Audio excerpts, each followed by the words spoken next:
ವಿಜಯಪುರ ನಗರದಲ್ಲಿ ಖಾಸಗಿ ಬಸ್ಗಳ ನಡುವೆ ಸರಣಿ ಅಪಘಾತ. ನಿನ್ನೆ ವಿಜಯಪುರ ನಗರದ ಲಲಿತ್ ಮಹಲ್ ಹೋಟೆಲ್ ಎದುರು ಬೆಂಗಳೂರು ಮುಂಬೈಗೆ ಪ್ರಯಾಣಿಕರನ್ನ ಹೊತ್ತೊಯ್ಯಲು ನಿಂತಿದ್ದ 4 ಖಾಸಗಿ ಬಸ್ಗಳಿಗೆ ಹಿಂಬದಿಯಿಂದ ಮತ್ತೊಂದು ಬಸ್ ಬಂದು ಡಿಕ್ಕಿ ಹೊಡೆದ ಪರಿಣಾಮ ಸರಣಿ ಅಪಘಾತ ಸಂಭವಿಸಿದೆ. ಈ ಘಟನೆಯಲ್ಲಿ ಖಾಸಗಿ ಬಸ್ ಚಾಲಕನಿಗೆ ಗಾಯಗಳಾಗಿದ್ದು ಆತನನ್ನ ಆಸ್ಪತ್ರೆಗೆ ರವಾನಿಸಲಾಗಿದೆ. ಸ್ಥಳಕ್ಕೆ ಪೊಲೀಸರು ಭೇಟಿ ನೀಡಿ ಪರಿಶೀಲನೆ ನಡೆಸಿದ್ದು ಟ್ರಾಫಿಕ್ ಜಾಮ್ ತೆರವುಗೊಳಿಸಲು ಹರಸಾಹಸ ಪಟ್ಟಿದ್ದಾರೆ.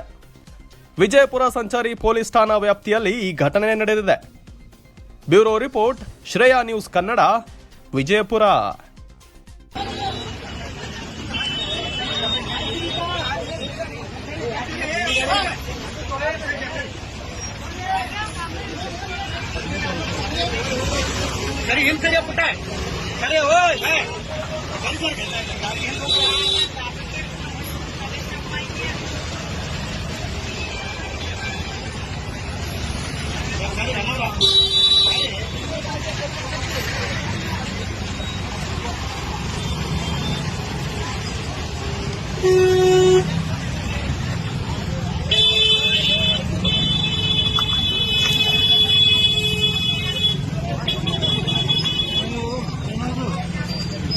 डेंजर आगे इतनी गाड़ी है ना.